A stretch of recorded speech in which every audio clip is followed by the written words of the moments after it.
Welcome to another episode of the Trailblazers Experience Podcast, the podcast where we have candid conversations with women sharing their career journeys. Today, I'm really excited to be joined by a founder redefining wellness in a different way, co-founder of Bloma, and her name is Laurine Hanquez. Welcome to the podcast. Thank you. Thank you for having me. I'm very excited to have this conversation today. And talk to me, how do I pronounce the brand? Because we need everyone to know where they can find it on Instagram, on the handles. How do you pronounce it? Bloma. Bloma. And what does it mean? It's actually, so my co-founder, she's from Denmark, and it's a Nordic name for blooming. Of course. What a nice play on words. Well, the internet and the website is telling me that the brand is a female-focused recovery supplement brand, helping women support their bodies after drinking, prioritizing hormonal balance, liver detox, food and energy, and an apologetic dose of joy. Talk me through the idea of starting a business. What's your background? Do you have a business background? Is this something that you've always wanted to do? How did all of this come about? Yeah. So I've always wanted to start a business and many ideas throughout the years, but I would say that the idea for Bloma came from a very personal place, and maybe also a growing frustration because I always care about my health and my body. I'm someone that's always going to be reading the supplements label, test things out, like just being curious in my wellness journey. But I felt it was in the wellness culture, you're either that healthy girl who avoids everything, or you're the party girl who writes off the next day entirely, and there's not in between, and both version didn't really felt like me. Do love a night out. I have to say, sometimes more than one a week, and I just felt like I need a product to help me have this very social, vibrant lifestyle, but still being able to be extremely productive the next day. I also have a 9-to-5 job. So I work in sales, which is a very demanding job. I love to exercise, and I don't want to compromise and choose between one and the other. So that's where I felt there is definitely a need in the market for products that's going to help me and a lot of other women to do both. So that's where it all started. It's interesting, isn't it? Most of the time when you start a business, it comes from a problem that you're trying to solve for yourself, selfishly enough. And then you realize that so many others are having that struggle. And I think I've seen someone post on socials where they're saying, well, it's either you take your product or that there's the long list of all the things that you need to do after a night out, the detoxing, the this, the that. It's actually much longer when probably your product is probably the solution. I love the fact that it's full of color, full of fun, and you're still in motion. You're still juggling jobs and working on the brand. How is it going? So how long has the brand been going for? And is it something where you think you're at that point where you could leave your day job, or is it still work in progress, still that startup, Yeah. So the idea came like the each moment really was last summer, so quite not long, not too long ago. And then we live in an amazing world now where we have ChatGPT. So ChatGPT really did help to faster the process. But the reality is between setting up everything, creating the formula, we've only launched the product 4 months ago. So we're still very, very early in our journey. And I would say definitely not at this stage where I'm gonna quit my job. I'm still not 100% sure I want to quit my job. I do love my 9-to-5. I love doing multiple things. It's really hard for me to focus on one thing. But hopefully, in a couple of years, I would say potentially 2 to 3 years, if we can launch the other products we have in mind, we will be in a better place and we can fully focus on Bloma. Yeah, a lot of things. So first of all, congratulations. You started the business. It is, yes, last year was the idea, but you went and pulled the concept together with your co-founder and you've launched it. So that already needs to be celebrated. That's already the first step. But in terms of Bloma, so it challenges detox to restrict mindset with its concept of joyful health. How did you arrive at this philosophy, and why do you think celebration and well-being has been treated as opposites for so long, you know, because a lot of the time it's all, there's a negative connotation of going out in the evening, but actually it's a positive thing. But no, you're drinking, there are other things in. How have you managed to get that juxtaposition to intertwine? Yeah, so that's what we call a joyful health. And so, as you say, like the wellness industry is actually felt like guilty by the wellness industry most of the time. Like if you don't do this 5 a.m. routine, it's not even a 7 a.m. routine. Because also with social media, it's really easy to compare ourselves with other people. It felt like I'm not doing things right. You know, I'm not taking care of my well-being. And I felt guilty most of the time for not doing everything. So it's kind of the opposite of, when you think about it, this is the opposite of well-being and wellness, right? You're supposed to do that to feel good after. You're supposed to have some routine to feel good about yourself. And so that's why for us, I think it's about finding this balance where you can still enjoy the moment, you can still have fun. Going out with your friends is also really good for your mental health, right? So it's actually a ritual that you should do. But like how to find the balance between taking care of your body and letting it go sometimes. It's like going out and going into the wild and not being guilty. So that's what we call joyful health. It's all about finding the balance, and it's all about, I think, changing the narrative. So that's what we want to do with our brand. The way we communicate is we really want to say like, it's okay if you want to have alcohol. It's okay if you want to drink, but it's also okay if the day after you're actually, you know, taking care of your body and giving your body what it needs to recover from the alcohol you took the night before. It's interesting because there's research and studies are talking about that people are investing their time in experiences, in day activities. So people do want to go out and still have a good time, and just in a different way. So having all those, you know, levers, drinks, etc., that can support that, I think is brilliant. Talk to me about yourself. You know, you've worked across dozen industries. I was having a look at your profile. What do you think your experience, you know, that you've had up to date in your life have been the things or the gifts that have allowed you then to become a founder? Yeah. So I'm what we call a multi-potentially, if I can pronounce that properly. Multi-potentialite, yeah. So yeah, so it means I'm interested by so many different topic, and I have this chance where I can easily jump from one thing in another. And I might not be an expert in one topic, but I can be good at several topics. And I think that has been perceived as an issue in the past, or even a failure, because there's a lot of things I'm going to start and not finish. And it's not because I don't like to finish it. It's just like I jump quickly into another topic very easily. So in a normal, I would say more classic career path, this is seen as, yeah, you know, what are you running from? Like, you know, it's not perceived very well, you know, especially when you have to talk to recruiters and you have to explain why you only stay in the cinema industry for a year, why you then went into political science. It's really hard to justify that. But what might be perceived as a weakness in a more traditional work environment, I think is a massive strength when it comes to being an entrepreneur, because it means like you know, I have to have many hats. Being a co-founder, I need to be able to do many different things to learn quickly.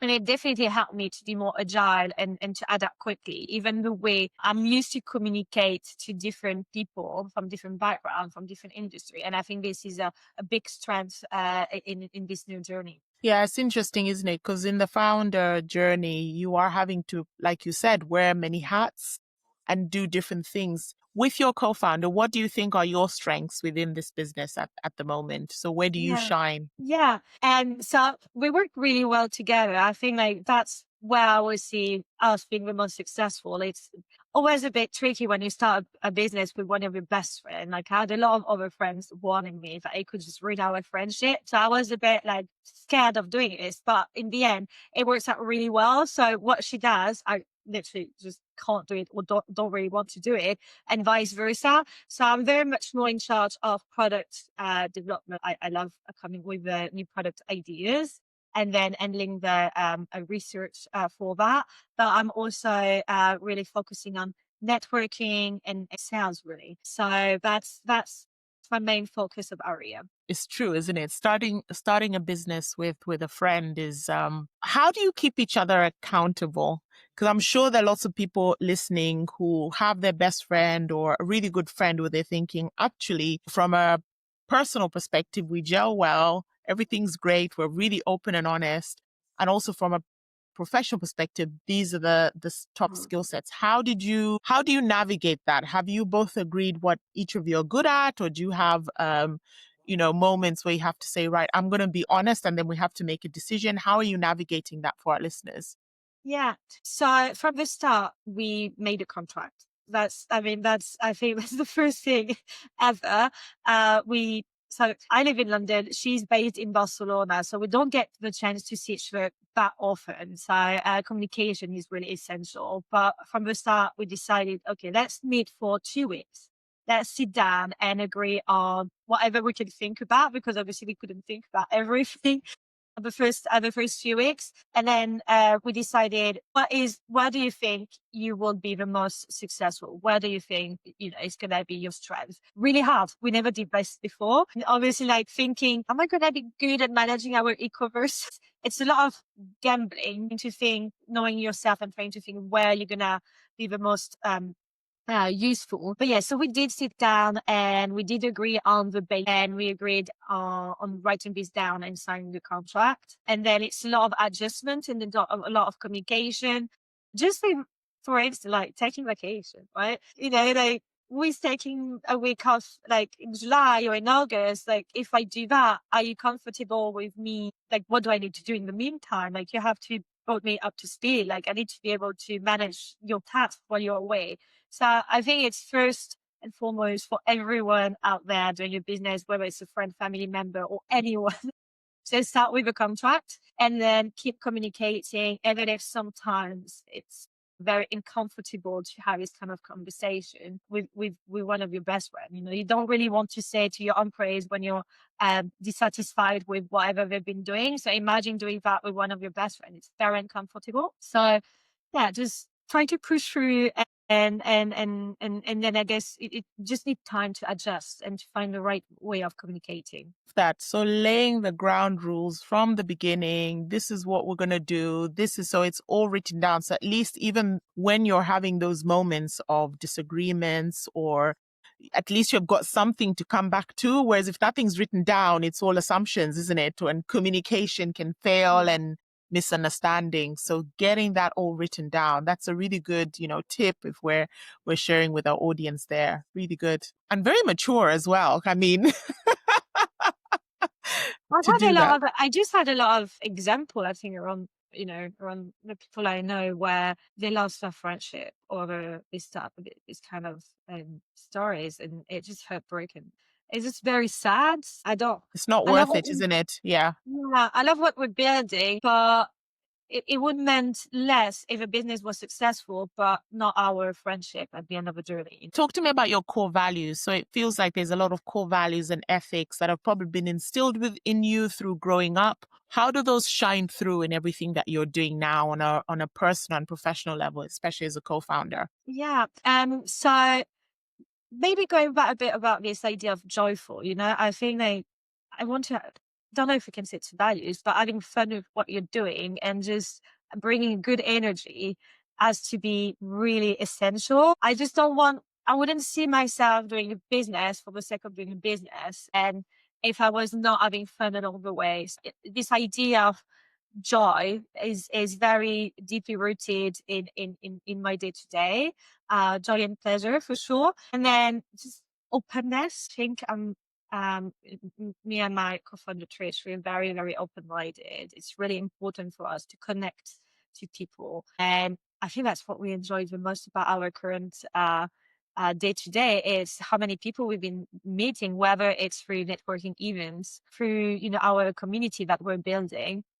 And our partner, we're just learning so much, and it just opened our vision of the world even wider. And I think, openness and joy is the core values in everything we want to do. It's really good to hear that, because obviously you're saying that, Bloma isn't just about supplements. It's about celebrating women's lives. What conversations do you wish more wellness brands were having, especially with women in the thick of it? Yeah. So the other thing, so obviously our first value is joyful health, but the second one is personalization at scale. And so it's really great to see more products being made for women right now in this industry. I think we are in a turning point.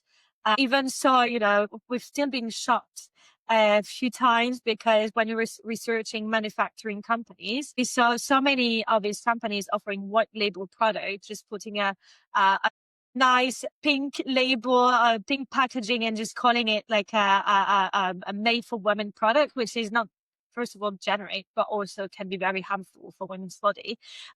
Taking that aside, but we're still getting somewhere. We're still adding more and more product for women. However, we still treat women as just one category. And just to take an example, just me, I'm 31. I have fibroids, endometriosis, and I'm not on contraception. She's 25. She's extremely active. She's on the pills, and she has no chronic condition. We are very two different women. However, the brands don't speak to us the same way. And what I need to take in terms of supplements and vitamins is going to be very different from what Trisha needs to take. And I'm not even going into like what phases of my cycle I am, because I also need different product during my ovulation and during my luteal phase, for instance. So all of this is we do need more personalization. But on the other hand, we need something very scalable, because right now, what we do, we just go to a shop like Holland and Barrett and we have to be our own doctor and pick products. And I hope it's going to work for us. And I think, we need to find, again, a balance where we're going to have products made for us, but in an easy way. So we know exactly what to take and when. So I think this concept of personalization at scale is really what we need to hear more in the wellness industry at the minute. I think especially with now more studies being carried out on women, you'll be able to see like all these conditions that you've mentioned that, yourself and other women's are battling through. That will also help hopefully with the development of products. And so interesting, isn't it, that this just white label, they're slapping a pink logo on and thinking that's going to be it in terms of the market that they're hitting. Crazy. It's just sad. Like you would think in any industry, people have the customer, at heart, but it's not the case. And we've been saddened to see that obviously selling products is the first goal rather than the well-being of individuals. And the more I'm working now in this industry, the more I'm learning about products, and just some of them are really dangerous for women. No one talks about it. Like, for instance, we keep talking about ashwagandha or electrolytes. That's great, but it's very harmful if you take it every day as a woman. No one talks about it because obviously they want you to use it every day so they can sell more products. And you would think that should be more controlled by the government. So that's also something that I think the more we're going to have studies on how this product impacts women, more legislation hopefully we will get, and then we will be in a safer consumer place. You mentioned that you're building the community, you're running events. What has been the most challenging thing? Obviously, you launched your brand last year, but what's been challenging in terms of building the community events, and what's been the most rewarding part of that?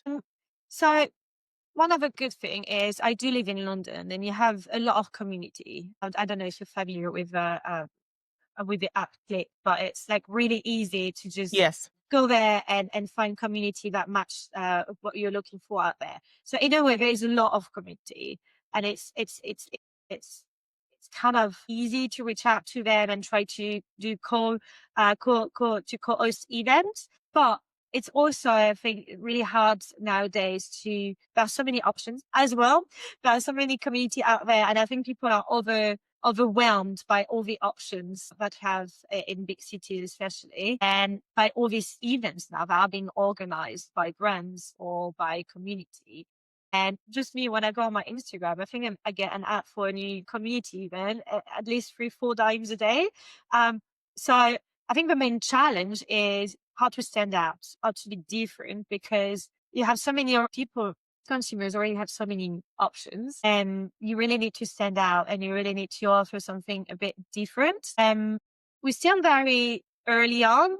I think We still want to build our community. We still want to grow in that space, want to do more community events. We just hosted our first community event 2 weeks ago. So that was the first one. We did a run to rave in a coffee place. And it was really nice. And I hope we have a chance to do more. I think it's just very challenging now to be one among many, or every brand wanted to do that. Yeah, you want to stand out, but you don't want to be just amongst one amongst many, isn't it? And especially with a brand with your ethos and all about joy and experiences, it's picking the right partners, the right events that does really play into it as you build the Yes. brand. Yeah, at the start we were just so we are involved in a lot of even more like as a goodie bags, like we give our products to be goodie bags. At the start we were saying yes to everything. All the events, all the people were reaching out like, yeah, fair. And then we realized, oh, no, this is not the kind of brand we really want to be associated with. I think it's like gonna hurt our image more than anything. So now we have just constructed a bit and just taking more time to pick the right partnership there. And are you working on NPD, so new product development and things like that? What's in the pipeline? What's ahead? Yeah, so I'm very excited about our next product. So we're just about to start to raise some money for launching the production, but the formula is already ready. So another thing that we do differently is we want to shift the industry from symptom based to moment based wellness. So instead of like, okay, hangover, obviously, you would have 7 pills that you need to take. One for the liver, one for the hydration, one for your hormones, etc. We want to have a more holistic approach, and we want to have one product that can answer everything. But also, instead of being based on symptom, we want this to be based on the moment. And another moment where women are struggling is when we're traveling. We have more digestive and bloating issues, which makes totally sense. Our body is under the stress of travel. We are less hydrating, which is causing more water retention as well, and it's really disrupting our hormones. So all that makes our body just digesting more slowly, and we are more bloated. So yeah, so we just developed a formula to help women while traveling to have no digestive issues. So really a supplement that's designed for women's needs just across different moments in Yeah. their lives. That's a good way of looking at it, isn't it? Because then you're not just limited to, yes, this is about hangover prevention. You're thinking about the different moments throughout the day or traveling, etc., that are, building in our lives as well. I never thought of it that way. That's actually a very good way of looking at it. And then think about what are the different areas, what are the different moments as Yeah. traveling. I mean, dry skin, dehydration, that's another thing that happens when you're traveling, especially air travel. So to think about that is really cool. Yeah, it's very like this approach between like holistic health and just more continental approach of health. And again, it's all tied up with the way the industry is working. Like they want us to take the same supplements every day, but we really don't need the same supplement every day. So if we shift from moment based, then the chances are like you're gonna take only what your body needs at this time, and you won't overtake too many supplements, which can be very negative for your health, actually. If you could envision a different kind of wellness movement, so if we say fast forward 5 years, where do you see the brand? Where do you see the wellness movement? What does it look like? And what role is Bluma playing in shaping it? Yeah. So again, with this idea of personalized wellness at scale, I think that's the future. But I'm really thinking it's gonna also that technology is gonna have a role to play in that. So I would say in 5 years, I see supplements becoming much more connected to real time data. So think about smartwatch, or even like the Oura Ring or cycle tracker. I think all of this is gonna give us data to help offer a personalized at scale solution for women. That's really where we want to be, hopefully in 5 years. But yeah, that's I think a more intelligent way to consume our supplements. So hearing your story and all the things that you're doing, being a multi potentialite, building a business, wearing many hats. If you think back to you growing up, going full circle, Are there things now that spring to mind from your upbringing, from your parents, from your heritage that you think are actually, have been the driving force for leading you to this moment? Is there anything that sticks out? I grew up in a very modest family in a farm in middle of France. Living in London, having a business in wellness, just it was not part of the plan or like the traditional journey I think my parents had in mind. But maybe just me wanting more always and just wanting to get out of this life and just I think I was more influenced by books and movies, and I think I've just been a dreamer from a very early age. I think that adds a big impact on the person I wanted to become, rather than my upbringing, I would say. I mean, look, you're an advocate and trailblazing for women because you're advocating for women in wellness moments and just, all the things that I think are very positive and very commendable. So something good has come out of being a dreamer and watching and observing people when you're growing up. So I think something to pat yourself on the back for, because not very many people, most times when people start a business, I want a clothing brand, I want this, but you're thinking of other people as well in this movement in terms of making their lives and moments better. So I love that.